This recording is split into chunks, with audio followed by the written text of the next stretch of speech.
It's Carby and samahan nyo kami ngayon i-celebrate ang Chinese New Year. Ew. So this is my first time again after 10 years to visit the Chinese New Year celebration sa Ongpin.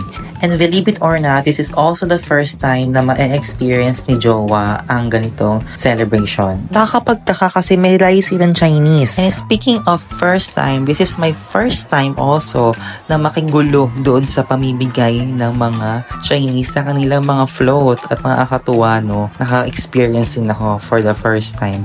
Ganito pala sa Binondo, no? Madaming chinito. Uy, eme! Charis, parang di nagtiting. So, after siksikan, ayan, I was lucky enough to get one. Ew. So, bukod sa madaming chinito, ayan, napakadaming tao at napakahaba ng kanilang float at madami ding mga dragon. Ganon. Sa sobrang dami nga ng mga tao, wala na kayong mga inan. Sa kakalaka, dito kami napadpad. Ayan ang aming order. Budge.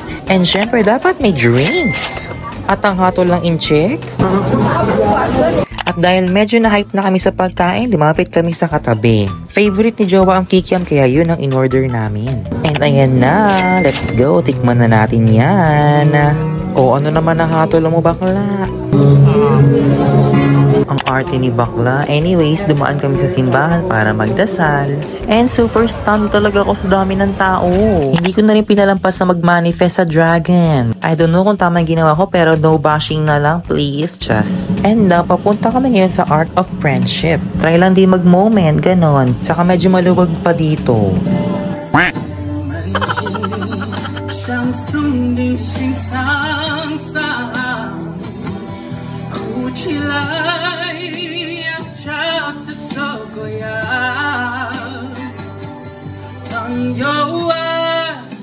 And after mag-inarte, ayan, nabudon. Just, bili lang ng hopya.